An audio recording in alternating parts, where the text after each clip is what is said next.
beneath the weight of America's oldest cities. Stones tremble with whispers not meant for daylight.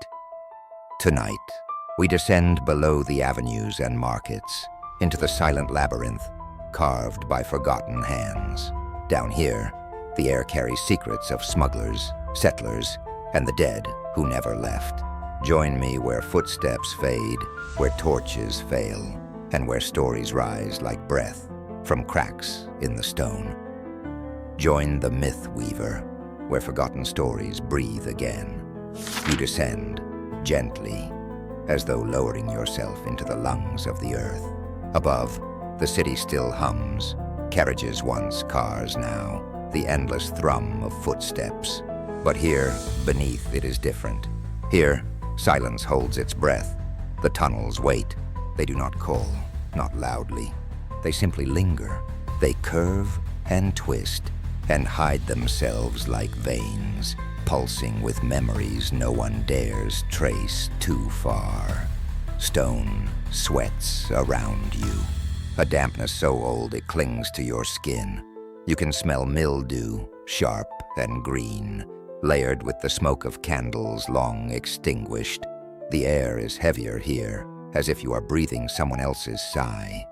You picture the world centuries ago, the 1600s, perhaps the early 1700s, when America's coastal towns were raw, wooden, precarious things. Boston, Philadelphia, Charleston, each city stitched together by cobbled streets above, and by stone passages below. Not everyone knew of them, but the smugglers did, the sailors did, the men with debts and secrets. They all knew the hidden veins. You imagine them now, boots striking the stone softly, so as not to carry sound, a lantern swinging at their side, flame low as they press through narrow walls. Their hands trail across brick, still warm from the kiln. Their eyes dart toward the ceiling, listening for footsteps overhead. Contraband was their cargo. Rum from the Caribbean, silks from Europe, tobacco pressed into bundles, even bodies, some whispered. Those escaping law, escaping chains, escaping hunger. These tunnels were escape routes, trade routes, shadows carved into the very marrow of the city. And you walk in them now. Quietly, slowly, there are chambers still intact, hidden beneath colonial houses, cellars that were never merely for wine, but for hiding. Beneath Salem, beneath New York, beneath the French Quarter of New Orleans, places where candle wax once dripped thick as resin, forming frozen rivers along the stones. Places where men laughed softly, pouring ale from jugs, their voices bouncing against low ceilings. You pause. Do you hear it? That faint sound? Boots? Or only your heart pressing against silence? The tunnels were not built as one. They were stitched across centuries, added like scars. A cellar dug deeper, a sewer converted, a drainage passage expanded. Each hand that carved left behind not only a wall, but an echo, and echoes do not age. You feel the cold wall now, smooth in some places, rough in others. Mortar crumbles beneath your touch. How many palms pressed here before yours? Perhaps a young boy running a package. Perhaps a woman carrying bread wrapped around something less innocent. Perhaps a soldier, bleeding, dragging himself to safety through darkness no one above ever saw. You smell earth, soaked through. You taste iron, faint on your tongue, like blood long dried. Legends grew from these tunnels. Some say witches hid beneath them during purges. Some claim pirates slipped inland through them, carrying treasure far from the coast. In Charleston, whispers tell of slaves moved in chains, unseen by daylight. In Portland, Oregon, the Shanghai tunnels earned a darker reputation. Stories of men drugged in saloons, dropped through trapdoors, and ferried underground until they awoke aboard ships bound for seas they never chose. Truth and legend bleed here. One cannot tell where stone ends and story begins. Your lantern, imagined or real, flickers. Shadows stretch long. One looks like a man leaning, waiting. Another like a hand outstretched. You blink, and they are gone. Yet the feeling remains. Someone walked here before, perhaps still does. The air grows colder as you wander further. Moisture drips from the ceiling, steady, like a clock ticking against eternity. Each drop is a reminder. These places live, they breathe, they shift. Above, the city forgets. It paves, it builds, it erases. But beneath, the stone remembers. You reach a turn. The wall curves sharply. Beyond, you sense an opening. It widens into a chamber, a gathering space. You imagine barrels stacked, crates sealed with rope, smugglers whispering by lamplight, their shadows taller than their bodies. One coughs, another curses the damp. A third presses his ear to the ceiling, waiting for guards overhead to pass. The silence after their departure is heavier than before. It feels lived in, saturated with secrets. You breathe slowly. Your own footsteps sound unfamiliar, as if not entirely your own. Stone amplifies what does not belong to it. And sometimes footsteps answer back. Some say they have heard them. Paranormal investigators who dared bring recorders into forgotten cellars. Tourists who slipped from guided tours into the deeper unlit corridors. They speak of murmurs in languages they do not understand. Of a cough echoing when no one stands near. Of footsteps pacing just behind. Always behind. Though the corridor is empty, you let the thought linger. Not to fear it, but to hold it gently, like a candle's flame. The tunnels do not exist only in one city. They run like veins beneath many. Boston's smugglers' routes, Portland's Shanghai passageways, the bootlegger tunnels beneath Los Angeles, the prohibition cellars beneath Chicago, each stone vein different, yet each part of a hidden anatomy. America's body above, restless and loud, its shadow body below, hushed and secretive. You imagine lying down upon the floor of such a tunnel, closing your eyes, letting the cold seep into your bones. Above, life continues, unknowing. Below, time loses shape. Centuries collapse. The smuggler's lantern, the colonist's boots, the tourist's sneakers. They all echo alike. Perhaps if you stay still long enough, you will hear which footsteps remain. Perhaps they never left. The stone does not answer you, but neither does it let you go. And so you drift onward, through veins of forgotten stone, where whispers still breathe in the damp. The tunnels do not end. They simply fade, curling deeper into the earth's silence.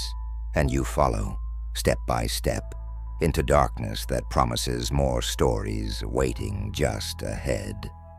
You step away from the veins of the city and descend once more, not into tunnels of trade, but into the sanctuaries of silence. Here beneath the great arches of churches, crypts lie waiting. Above, sunlight filters through stained glass, gilding saints in blue and crimson. Above, hymns once rose like incense, swelling to rafters that seem to touch heaven itself. But here below, the air is thicker. It clings to you. It is not heaven that fills this chamber, but the weight of earth, bone, and centuries. You move softly. The air tastes different here. Wax and incense, yes, but also the faint tang of rot that never fully left, no matter how many prayers were whispered. The air is heavier, like a curtain pressing against your chest. Your eyes adjust slowly. The crypt stretches into stone corridors lined with arches. Low ceilings force you to bow your head, as though in reverence. Candles flicker in their iron holders, dripping rivers of wax onto the floor, hardened into ivory stalagmites. Each step echoes, too loudly. It sounds as if the chamber itself listens. These crypts were not carved for beauty. They were carved for devotion and for burial. in medieval Europe, and later in the colonies of the New World, beneath sanctuaries, priests and monks carved chambers of rest. The bodies of the devout, of benefactors, of clergy, were entombed beneath the altars where the living prayed. To pray above was to stand upon centuries of the dead. To whisper words of salvation was to let them seep downward into the marrow of the earth. You imagine the monks, their robes heavy with dust, their footsteps soft against a stone. Some carried torches, others books of psalms. Here they gathered for vigils. Here they knelt in fasting, in silence, in communion with the dead. The crypt was a womb of eternity, a place where walls pressed close, as though reminding them of mortality. You run your hand along the stone, cold, slightly damp, carved by hands that once believed eternity could be reached by chiseling into the earth. And then a shadow moves, not yours, not the candles. It slides across the wall, pauses, then fades. You breathe deeply. Was it smoke, a trick of flickering flame, or something else that has lingered, long past the bodies it once belonged to? Many crypts became ossuaries, the bones of the faithful stacked in patterns, skulls gazing outward, ribs arranged like arches. Paris is the grandest of these, catacombs stretching for miles, but America had its smaller echoes, in monastery cellars, in forgotten chapels, in chambers beneath the earliest colonial churches. Bones gathered, stacked, pressed into the silence, each skull a silent witness. You feel the eyes of stone, and perhaps of more. The smell deepens. Wax-wrought incense, a holy trinity of devotion and decay. You picture a service in these crypts, a monk chanting softly, his voice bouncing across stone. The resonance lingers long after the last word, as if the crypt itself keeps chanting when he stops. A procession of candles, their flames trembling in the damp air. Shadows stretch tall, merging with arches until the living look like spirits themselves. And perhaps, in moments when torches gutter, the shadows do not behave. They move on their own. They bend where light does not reach. A flicker that should vanish continues, shaping itself into a hand, into a hood, into a face you almost recognize but never truly see. You linger by a carved alcove. Inside lies a stone coffin, its lid heavy, cracked. Dust gathers in the crevices. The name, once etched deeply, is now almost gone. Time erases the proud. Stone does not remember as clearly as we wish it would. But beneath, the body remains, waiting. They say that some crypts hold miracles, that relics of saints, bones, blood, hair, were kept here, protected, venerated. Pilgrims descended into the crypts to touch the stone that touched the relic, to pray where silence was thickest, believing silence itself carried power. And yet in other stories, the crypts were places of unease. In Mexico, beneath churches built upon Aztec temples, some claim the old gods still stirred. In New Orleans, above-ground vaults shimmered in the heat, and shadows slipped between them in the night. In Boston and New York, colonial crypts became sites of unease. Bodies swelling, crypt doors rattling, priests whispering of restless souls who would not remain still. You step further. The corridor narrows, the air cools. Your breath clouds. Candles here are fewer, weaker. The walls press tighter, like ribs around a heart. A sound comes, soft, like fabric dragging against stone. You pause. The candle flame trembles, though no wind moves. You think of the monks again, their prayers lingering in the stones, each syllable pressed deep, as though absorbed into the walls. Do the walls whisper them back? Do they carry voices when no human mouths remain? Some who enter crypts speak of feeling watched, of whispers brushing their ears, of shadows walking just beyond the torchlight. moving independently of flame. Some describe sudden cold. Not a breeze, not a draft, but a presence, a chill that presses like a hand upon the back. You sense it now, not unkind, but unyielding. The crypt is never truly empty. You close your eyes for a moment. Listen.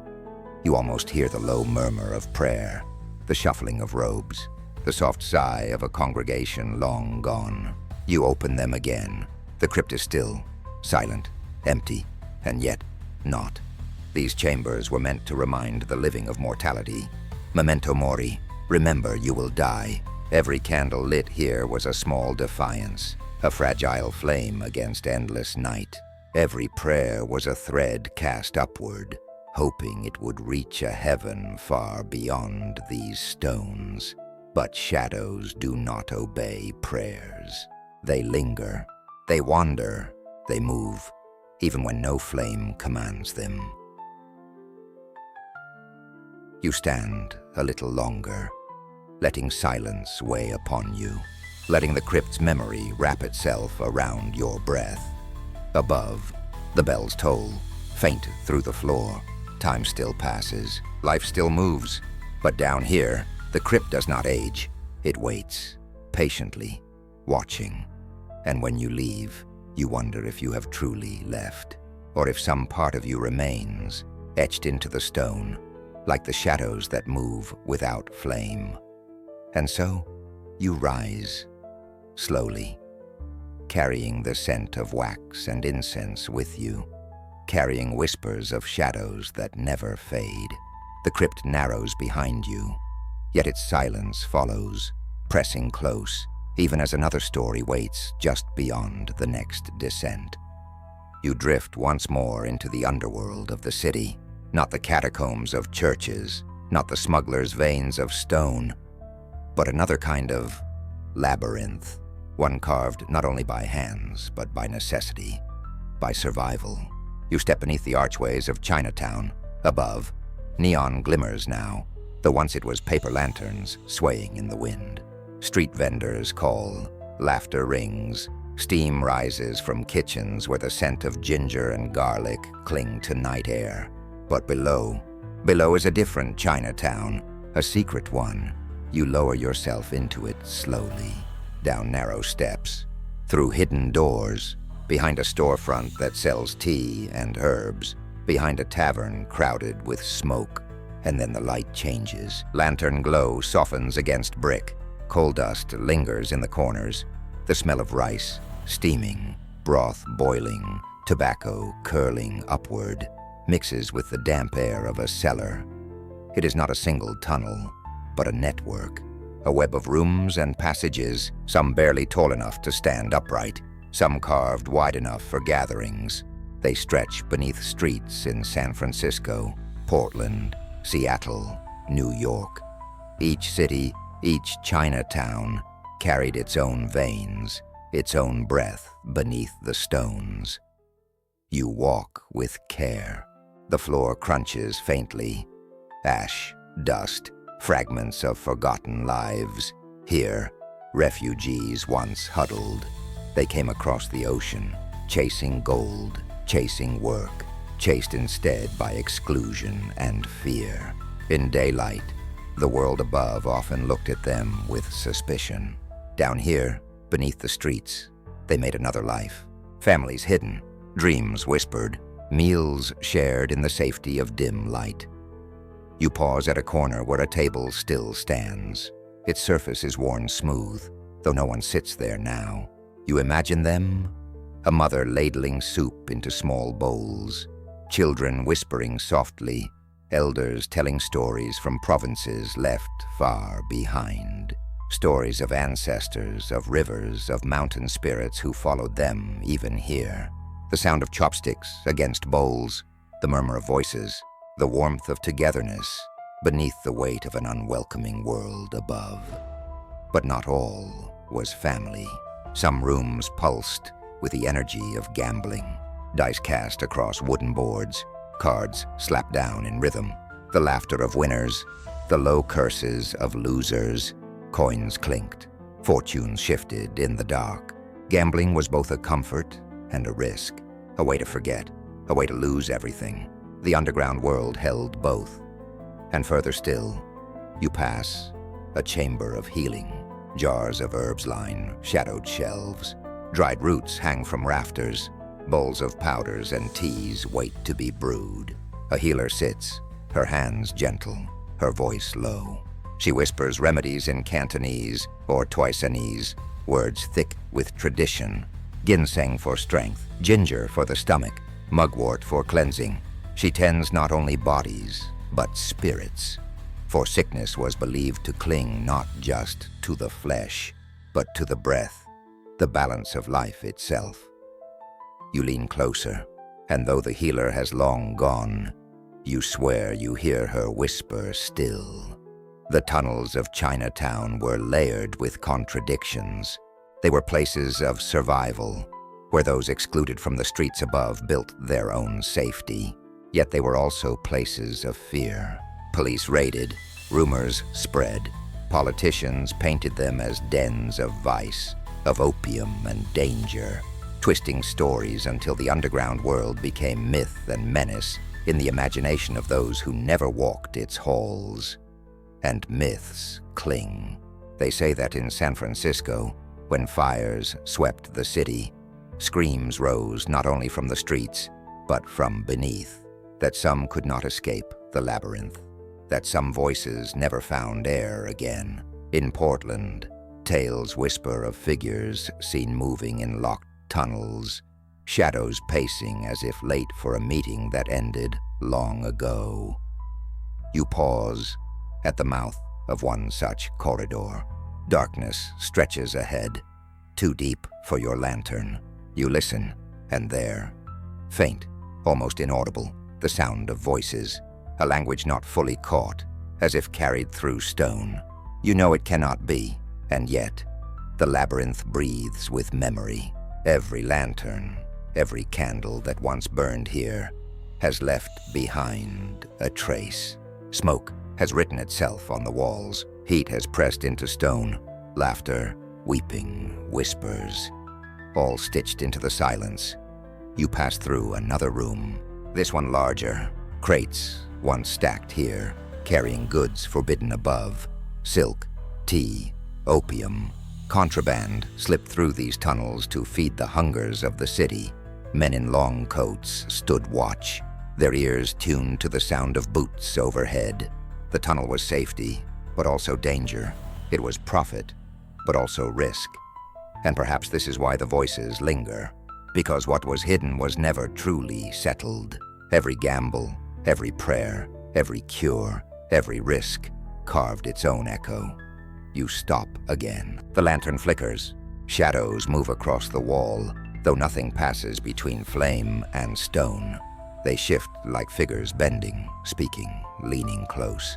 For a moment you almost hear them, dice clattering, chopsticks tapping, the faint rhythm of shuffling cards. Then silence. You breathe slowly, calmly. Let the echoes settle. The tunnels were not only stone, they were memory, they were resistance. They were the pulse of lives lived in secrecy and in strength. Above, the city often turned its face away. Below, the city's hidden heart beat steadily. Even now, some of these tunnels remain sealed. Others collapse slowly, brick by brick. But some still stand, empty to the eye, yet not to the ear. For anyone who lingers long enough can feel it, the breath of Chinatown beneath their feet. You move gently back toward the light. The lantern dims, the coal dust settles, the scent of broth and incense thins, but the whispers remain. They do not vanish when you leave. They walk with you. They wait for you. And perhaps when the city grows quiet, when neon dims and the streets fall silent, those voices rise again. Beneath the avenues, beneath the shops, beneath the endless churn of time, they speak, softly, as if they never stopped at all. And so you rise from the labyrinth, carrying the warmth of lanterns and the hush of voices that still breathe in coal dust. The Chinatown above bustles on, but below, the whispers remain. waiting, lingering, guiding you deeper toward the next hidden story in the dark. You step closer to the sea now. The land above is restless with markets and harbors, with masts that once pricked the horizon like forests of wood and sail. Boston, Portland, Salem, places where tide and trade braided themselves into the lifeblood of the coast. But here, beneath the taverns and wharves, another world waited, a world damp with salt, a world hidden by tide and shadow, the smuggler's veil. You feel it first in the air, a breath heavy with brine, with the wet wood of ships, with the faint sting of tar. The tunnels are narrow, yet they stretch like veins from the waterfront, weaving beneath cobblestones and cellars. Some were dug crude and quick, others built with purpose, lined with stone and timber, all led to darkness. You imagine barrels rolling along these passages, wine, rum, tobacco, goods taxed heavily above, yet slipped easily below. The smugglers worked by lamplight, their flames shielded, their movements precise. Hands calloused from rope and sail pressed crates against walls, shifted casks across planks slick with seawater. The creak of wood was their rhythm, the whisper of waves, their clock. Salt drips from the ceiling even now, a slow, steady rhythm, like the sea itself refusing to forget. The floor feels slick beneath your feet, as though tidewater still lingers. You listen, and you hear them. The sailors, their voices low, trading curses in accents borne across oceans. The thieves, their laughter sharp, though always cautious, for discovery meant ruin. The girls, young, nameless to history, led through silence, vanished beneath the veil. Some say they were ferried unwilling, drunk or drugged, and awoke not in a tunnel, but on a ship bound for seas they never chose. This was the darker rumor. The tunnels of Portland were called the Shanghai tunnels, for men and women who disappeared from saloons above, dropped through trap doors into the waiting dark. The city whispered of sailors pressed into labor, of lives erased in the time it took for one drink to burn the throat. Fact and legend blur. Some historians deny the scale of the stories. Others hold records of men gone missing without a trace. Yet when you walk these tunnels, you feel the weight of those tales pressing against you, like the tide pushing against stone. The smell of rum lingers, sweet, sharp, a ghost of cargo never claimed. The tunnels carried contraband, yes, but they carried fear as well. You picture a guard, lantern in hand, standing watch at the mouth of a passage. His shadow stretches tall across the wall. He hears the scrape of a barrel, the hushed cough of a sailor. His grip tightens on the pistol at his side. One wrong sound, one wrong step, and the veil tears open. You pause at an alcove. Within it lies a broken plank, rotted and blackened by damp. Perhaps it once bridged a gap. Perhaps it once bore weight. Now it waits, silent, a relic of countless crossings. There were tunnels used for other trades, too. Escape routes for revolutionaries in Boston, fleeing patrols along the wharf, secret ways for rum runners during Prohibition, when barrels rolled not just with tobacco, but with the sweet burn of liquor forbidden by law. Each era stitched its own secret into the veil. Each generation left behind its echoes. And still, the sea pressed in. The sound of waves crashing overhead filters faintly through stone. You feel it in your chest, the vibration of tide against harbor walls. Above, gulls cried. Below, silence stretched. Yet the silence was never complete. Stories tell of cries that still echo in the tunnels. Cries of those taken, cries of those lost, cries swallowed by the sea. Some who walk the tunnels today swear they hear them. A woman's voice, faint, calling from beyond a sealed door. The heavy roll of a barrel, though the corridor lies empty. The splash of water where none pools. You let these whispers rest against you now. Do not chase them. Do not resist. Simply breathe with them. The smuggler's veil was more than a passage. It was a threshold between sea and land, between law and lawlessness, between freedom and captivity. It was the place where one could vanish and where one could profit, often in the same breath. You picture the lanterns again, their glow weak, trembling against the damp, shadows shifting across the ceiling. Some shadows belong to men, some do not. One stretches too far, another bends though the flame holds steady. You blink, and the wall is bare again. Perhaps those who vanished beneath the veil never truly left. Perhaps they walk still, pacing the length of the corridor, waiting for tide or torch to free them. You move deeper. The tunnel bends. You hear the distant creak of a ship, or perhaps only the memory of one. Chains clinking, a groan of wood underweight, the sea pressing closer. There is a point where the tunnels end, where they open again to the harbor. A hidden mouth, once masked by tides. Smugglers would slip cargo from ship to shore, unseen by those above. You imagine standing there now, staring outward at a gray sea. Waves crash, gulls wheel, the salt wind presses cold into your lungs. Behind you, the tunnel stretches. Before you, the horizon swallows. And in that space between, you feel the veil itself, thin, fragile. The world above roaring with life, the world below holding still, yet never silent.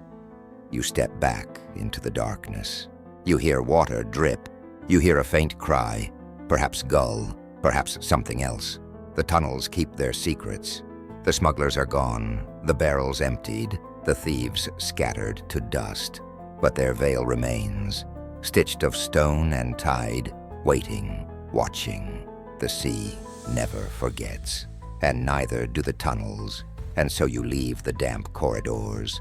But the salt clings, and the echoes follow. Above, the sea still crashes. Below, shadows pace where barrels once rolled. The veil never lifts entirely. It waits, like tide returning, leading you onward into the next hidden chamber of earth and silence. You walk the streets of New York, and you feel the hum of the city, the clatter of wheels, the push of feet, the towers of glass and stone. Yet beneath all this, another city waits, not of brick, not of steel, but of bone, the catacombs of the forgotten poor. You do not see them, not at first. The city hides its dead well, but the ground you walk upon has been used before. Parks, schools, courtyards, and avenues, all built atop the quiet burden of potters' fields. A potter's field, a burial ground for those who had no other place. The word comes softly, borrowed from scripture. The field bought with blood money where strangers might rest. But here in New York, it was where the poor were lowered into the earth. The nameless, the unwanted, the ones no one came to claim. You pause, imagine damp soil pressed tight, layer upon layer, coffins stacked, or bodies wrapped in cloth, lowered with haste. No prayer rising, no stone to remember, only silence, pressed deeper and deeper into the ground. The oldest of these places lies near Washington Square, now bright with benches and gardens. But in the early 1800s, it was a potter's field. Thousands buried beneath what is now laughter and leisure. Each step in the park presses softly on centuries of bone. The soil is restless there. Sometimes when heavy rain comes, it loosens what lies beneath. Workers repairing pipes or digging foundations have found them. Skulls, ribs, fragments of coffins, all rising back into the world of light. The city carries on, but the earth remembers. You listen closer. The hum of the subway below is like a hollow breath, a reminder that tunnels run not only through stone, but through the stories of the dead. Bones shifted, When the city built its foundations, some say their silence lingers in the air, a weight you cannot quite name. The air feels colder here, as though the city itself exhales. You picture a gravedigger, weary, lowering another nameless form into the soil. Candlelight flickers. His hands are calloused. He murmurs nothing. Only the shuffle of earth fills the air. Then another and another, until the ground swells with those forgotten. Hart Island lies further away, shrouded by water, guarded by tide. It is the largest potter's field in America. Even now, tens of thousands rest there. Prisoners once dug the graves, stacking pine coffins in trenches, row upon row. No families to watch, no sermons to soothe. Just the wind off the Long Island Sound and the slow work of burial. You breathe in, and you smell damp wood, pine unvarnished, the raw scent of earth turned fresh. The island has seen waves of the city's sorrows, epidemics, poverty, unclaimed dead, typhus, influenza, AIDS, each generation of grief layered into the same soil. At night, ferries once carried coffins to the island. The water was black, the stars faint. No one spoke on those journeys, only the sound of waves slapping the hull. Imagine standing at the bow, watching the lights of Manhattan fade, carrying the forgotten into greater silence. But the silence does not remain whole. Stories whisper of movements beneath the soil, as if the earth shifts on its own. Perhaps it is only settling. Perhaps it is the tide. Yet some workers claim to hear sighs, soft and low, as if the city's grief breathed through the ground itself. You walk again, under schools, under playgrounds, under wide avenues. Many such places were once burial grounds. The city grew over them, layer by layer, as though forgetting was easier than remembering. Yet whenever a new foundation is laid, the earth answers. A jawbone, a femur, a coffin's nail, rusted and bent. The past, pressing through. Pause here. The night air is heavy. Imagine a child's laughter echoing across a playground, though below lie the remains of children lost long ago. Imagine a market filled with noise and barter, though beneath the stones rest those who died with no coin to their name. In dreams, these two cities touch, the living and the buried. You walk between them without knowing. The poor were lowered without prayer or stone, yet they were not without stories. Each nameless skull once held a face, each body wrapped in cloth once carried breath, laughter, sorrow. The silence of the fields was never truly empty. It holds memory, even when names are lost. You bend down in your mind's eye and press your hand against the soil. It is damp, cool, almost trembling, as if restless, as if the ground itself remembers more than it can hold. You hear it then, faint, like a murmur under breath, 1,000 voices overlapping, rising not in anger but in longing, not for justice, not for revenge, but simply for notice, to not be entirely erased by the city above. You close your eyes. The city fades. You are left with the hush of soil, the weight of countless unmarked graves. You feel them beneath you, like an unseen tide, and slowly, the hum of the streets returns. Tires on pavement, lights flashing, music from a bar around the corner. Yet you know now, beneath every step, another story lies. The catacombs of the forgotten poor remain, not carved stone corridors like those in Rome or Paris, but layered earth, restless with memory. The city above thrives, the silence below deepens, and sometimes, in the quiet of night, the two meet. And so you leave the restless soil, though it clings to your breath, though it lingers in your ears like a distant heartbeat.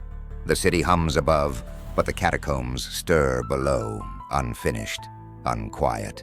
and they guide you softly, almost imperceptibly, toward the next descent into hidden earth. You stand at the edge of a platform, the modern city roaring around you. Trains thunder past in waves of steel and light. Voices rise, doors hiss, footsteps scatter, but deeper still, beneath the lines you know, the city hides its older veins. Stations sealed, platforms forgotten, corridors leading nowhere. These are the subways that breathe ghosts. You feel it as the train departs. The sudden hush, the tunnels sighing as though exhaling more than smoke. Behind the rushing lines, beyond the maps, lie the places the city left behind. Places where the lamps have gone dark, where iron rusts and silence presses like a second skin. You descend in thought, imagining the sealed doors, heavy iron gates bolted shut, corridors painted with dust and mildew, stale air clinging like damp cloth. Each drip of water echoes, as if the tunnel itself were counting time. There are stations buried alive here, like City Hall, once a jewel of architecture, tiled with curves and glass, now silent, locked, a ghost beneath the city's spine. Tourists pass above, unaware that beauty sleeps below, untouched by decades of darkness. You picture yourself stepping into it, tiles gleaming faintly in stray light, benches cold with age. The silence is thicker here, as though waiting. Other stations, half-built, never opened. Forgotten projects, sealed in concrete. They rest like lungs never filled with air. Chambers empty of all but shadows. Workers who laid the bricks are long gone, yet their voices feel etched into the dust. You can almost hear their footsteps, their laughter fading. Not all tunnels are empty. Some are claimed. Graffiti scrawls its mark in the dark, colors unseen by sunlight.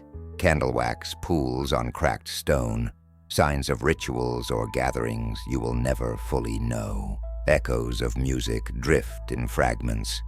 A guitar once strummed, a drum once struck. Yet these sounds, too, are gone, leaving only the residue of human presence. But then, there are the other passengers. People whisper of shapes glimpsed from moving trains, faces staring from darkened platforms. They vanish before you can be certain. Was it a shadow, a trick of reflection, or something waiting where no one should stand? Legends cling to these tunnels like moss. A woman in white, who boards an empty car, only to dissolve when the train reaches the next station. A man without eyes, pacing endlessly along a sealed track. A child's laughter drifting where no child could be. The rational mind says they are echoes of imagination. But imagination blooms easily underground. The lack of light, the press of stone, the hiss of steam. It awakens something in you. Something ancient attuned to caves and silence. Listen closely. You can hear it now, the drip of water, the soft shuffle, like cloth brushing stone, the low sigh that is not the wind. You follow the corridor in your mind. Your hand brushes against damp iron, cold and flaking. The tunnel widens, a stairway descends, though no map records it. You step carefully, the air growing heavier. At the base lies a platform long abandoned. The tracks gleam faintly with pooled water.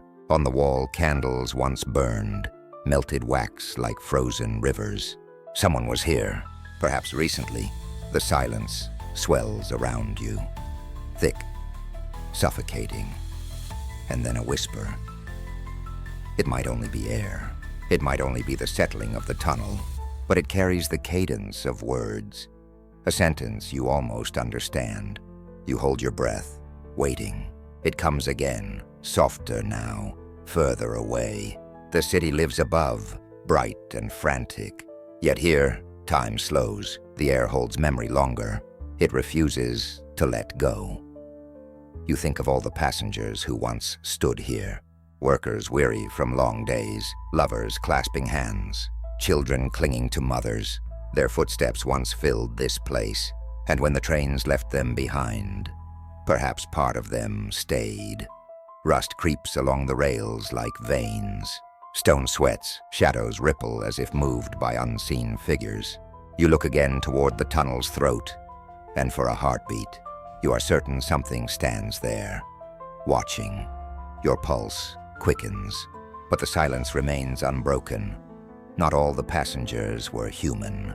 That is the story whispered, told in hushed voices by late-night conductors and sleepless workers. That some who ride the tunnels never belonged to the city above, that the subways themselves breathe, and in their breath they keep company with other presences. A rush of air sweeps through, sudden, strong. It feels like a train should be coming, but none arrives. The wind carries scents, rust, salt, something faintly sweet, like burning wax. Then it passes. You are alone again. You close your eyes. You listen, and you feel it. The heartbeat of the city, pulsing through stone, through iron, through darkness. The subways are not dead. They inhale, they exhale, and with each breath, they carry whispers not meant for daylight. You rise slowly, turning toward the stair once more. The silence follows. Perhaps it will cling to you as you step back into the city's roar. Perhaps it will remain patient beneath the streets. Either way, the tunnels breathe, and their ghosts ride still.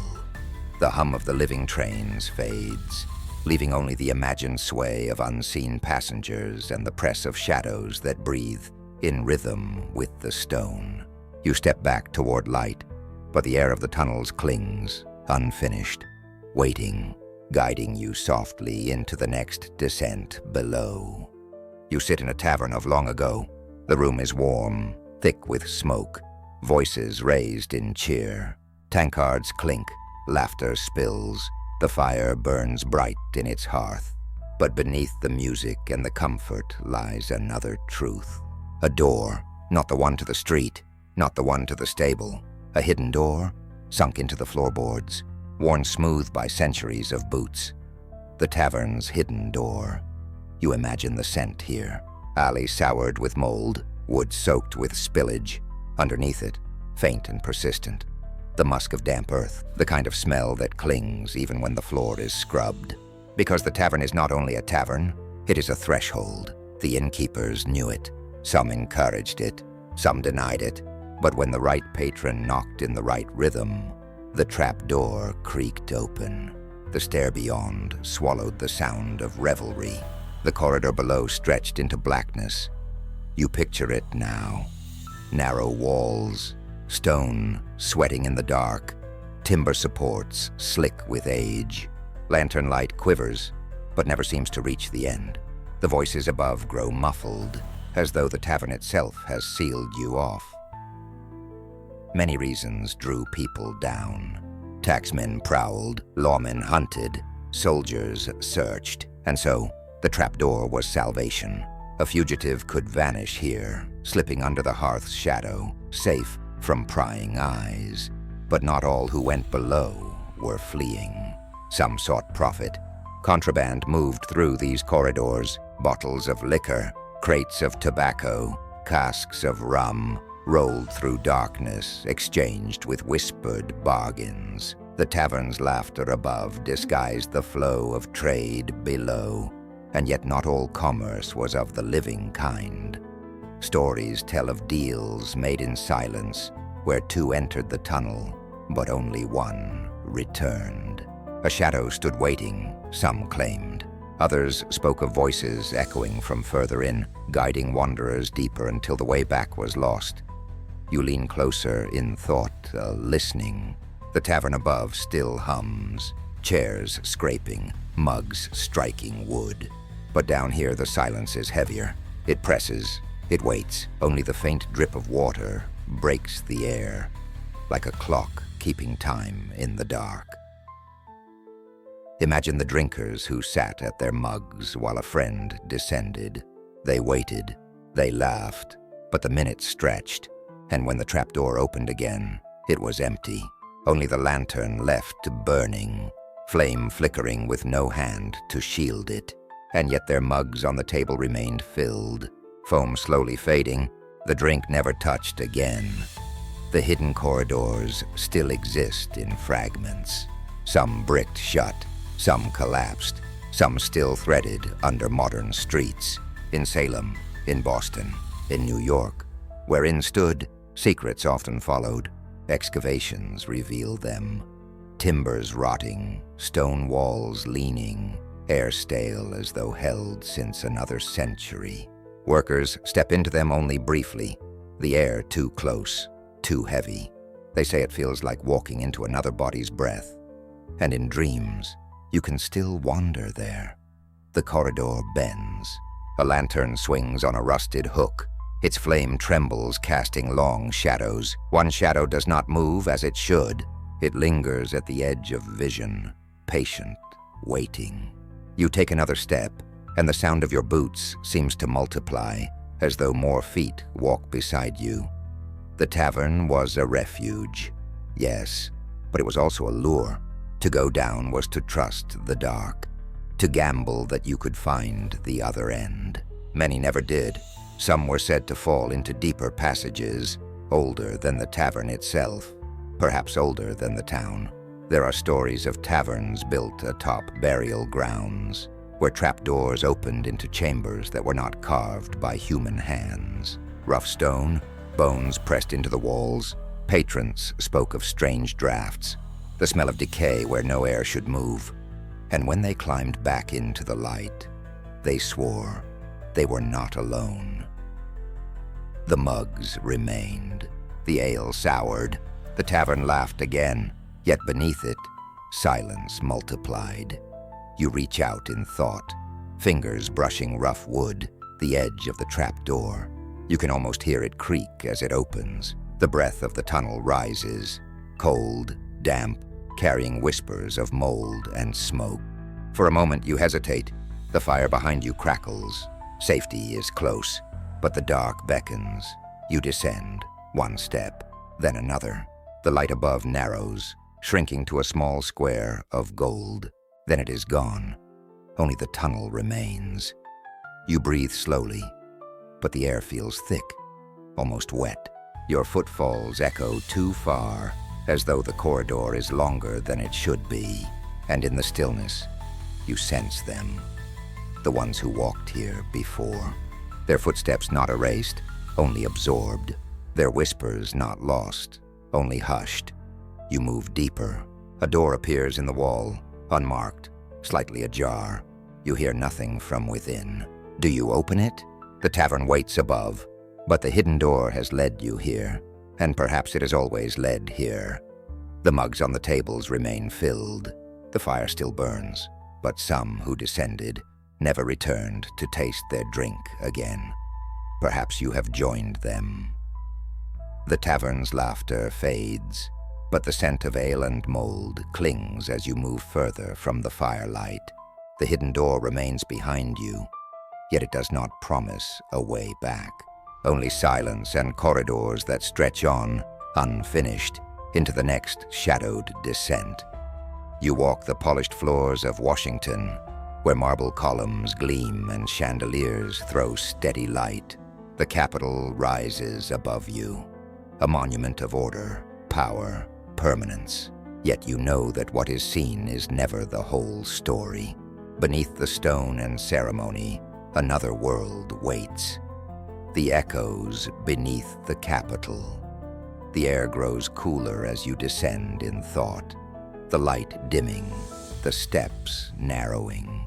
You pass through arches built not for display, but for secrecy. The walls here are raw, brick and stone damp with time, corridors bending in strange silence. The air is close. It carries a tang of iron, the musk of dust, and something older. Candle ash lingering in corners long forgotten. Once these passages were practical. Guard tunnels, escape routes, cellars for coal and supplies. During the War of 1812, Some whispered that members of Congress fled beneath the very floors they debated upon, hiding until the city calmed. Later, in the 19th century, enslaved laborers carried stone and tools through these narrow spaces, their footsteps never heard in the chambers above. The grandeur of marble was built on silence pressed into the earth. You pause. In the hush, you hear it, the shuffle of feet, perhaps the memory of a guard's boot, patrolling by lamplight, perhaps the echo of a senator slipping unseen to a hidden meeting, or perhaps something else. The sound does not fade when you stop. It lingers, as though someone walks a few steps behind.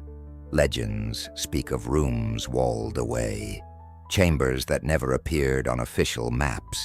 Some say a meeting place still lies sealed, where whispers of conspiracy echoed long after torches burned out.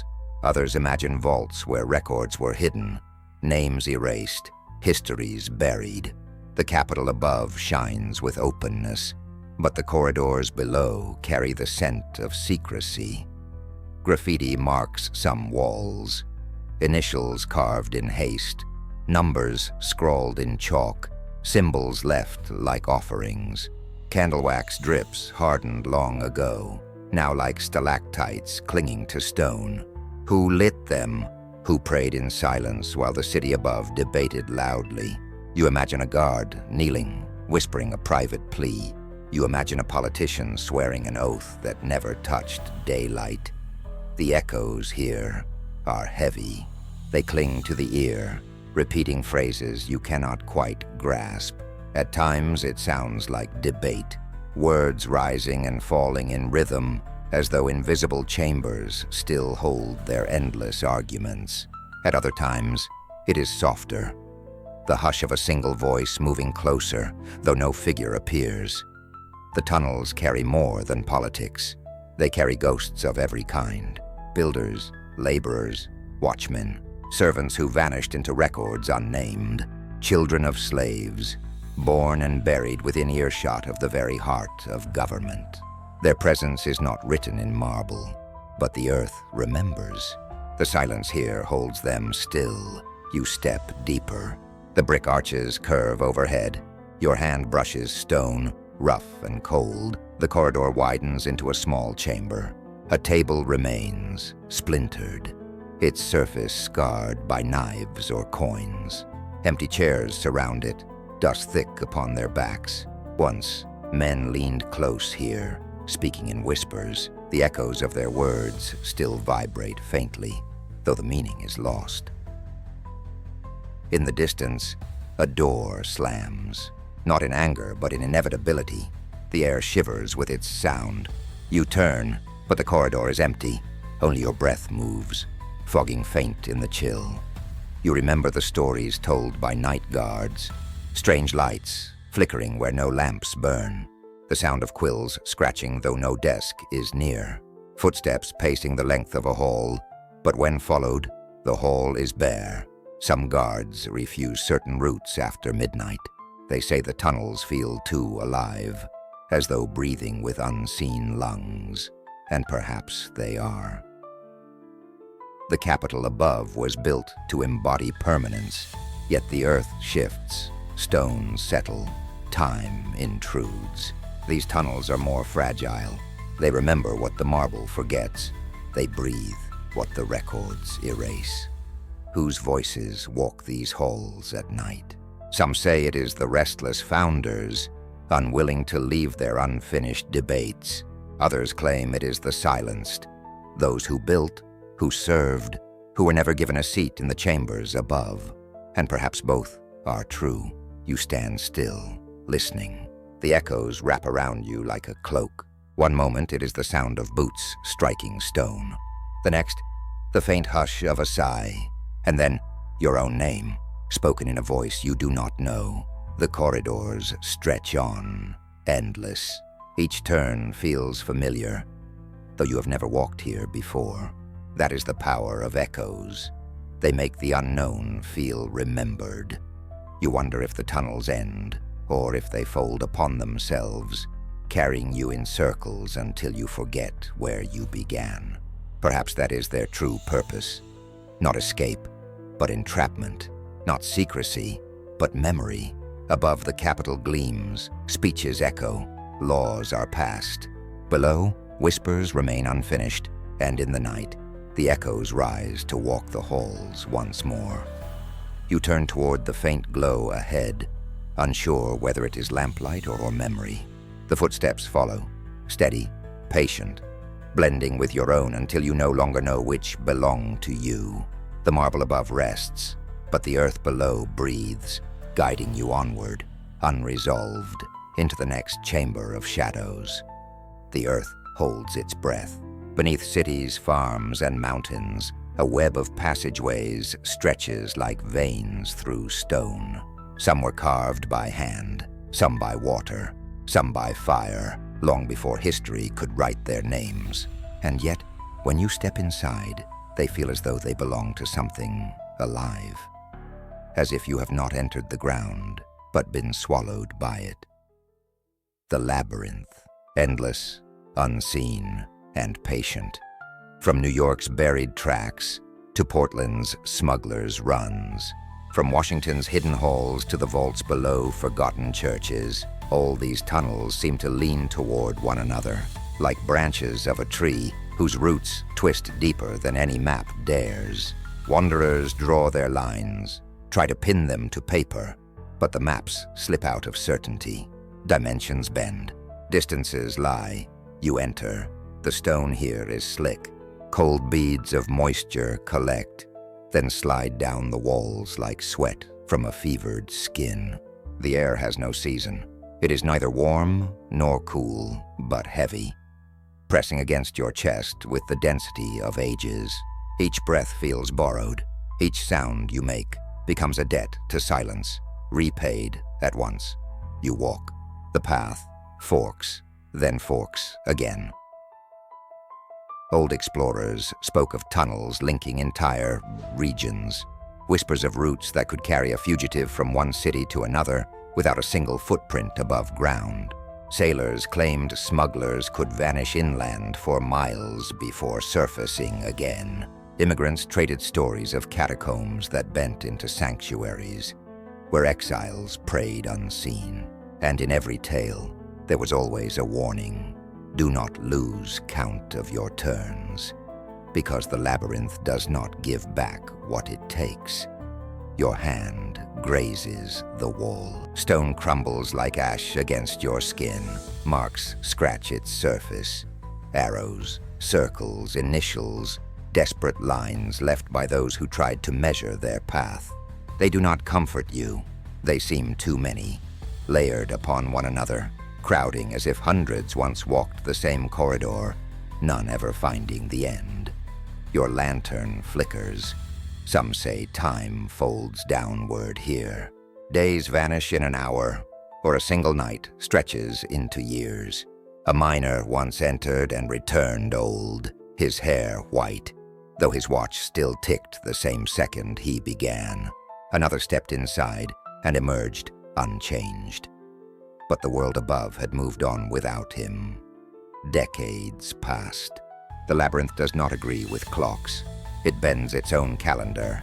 You turn again. The air grows warmer, almost breathing. A hum carries through the stone. Not machinery, not wind, but vibration. Low, steady, almost like a heart. You follow. The corridor opens into a cavern. Stalactites drip. Pools of water ripple with no stone falling to stir them. In the center, a pillar of rock rises like a column, holding up the earth itself. Upon its surface, carvings twist, spirals, lines, figures walking in circles. None are complete. None are meant to be read in order. They resemble a warning written without words. You step closer. A voice whispers, not a word, but the shape of one. Your ear strains, your skin prickles. It comes from no direction, only from the labyrinth itself. The walls are speaking. The echo forms a sentence that will not resolve. It lingers, a phrase waiting for your tongue to finish it. But you cannot. The silence eats its end. You remember the stories. wanderers drawn by curiosity, treasure seekers chasing rumors of gold veins or lost relics, fugitives convinced the tunnels would keep them hidden. Few returned. Those who did were changed, eyes unfocused, as though they still saw another corridor overlaying the daylight. They spoke in fragments, unfinished phrases, and at night they woke, screaming, claiming they were still walking in the dark, still being followed, because no one ever truly leaves the labyrinth.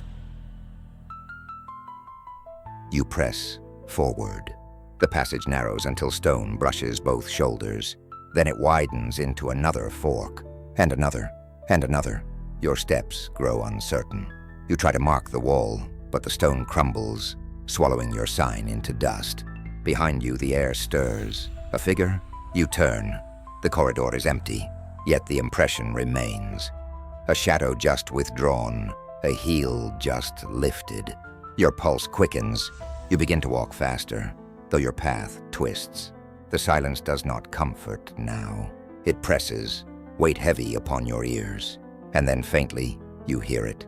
Footsteps, matching yours, never behind long enough to see, never ahead enough to catch. Perhaps the labyrinth was never meant to be walked alone. Your lantern dies. Darkness folds tight, smothering, absolute. You stretch your hands, but there is no sense of direction, no difference between wall and air, only blackness. Your breath becomes the only sound, and even that feels stolen. The footsteps pause with you, and then, not silence, but breathing.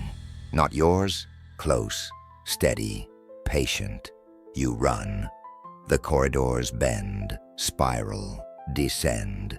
Time disappears. Memory phrase. You can no longer remember what day brought you here, what year waits above. Perhaps there is no above anymore. Perhaps the labyrinth has become the only map. Somewhere in the dark, you understand. The tunnels were never passages. They were never meant to connect. They were the end itself. The earth's veins do not carry blood. They carry hunger, and once entered, the labyrinth does not release. You stop. Your chest heaves. You listen. The breathing is gone. The footsteps are gone. Only silence remains. Heavy, perfect, endless. The labyrinth has accepted you, and as your eyes adjust to the dark, you realize the walls are not walls. They are ribs, and the passage does not end because it is not a passage at all. It is a body, alive, infinite, waiting. The labyrinth was never meant to end. It only waits for you to understand that you are always inside it. You press your palm to the damp stone. It beats once, faintly, beneath your hand. Somewhere above, the world continues. But down here, you belong to the earth now. And the labyrinth breathes on, endless, swallowing maps, time and memory alike, guiding you into its lungs without end.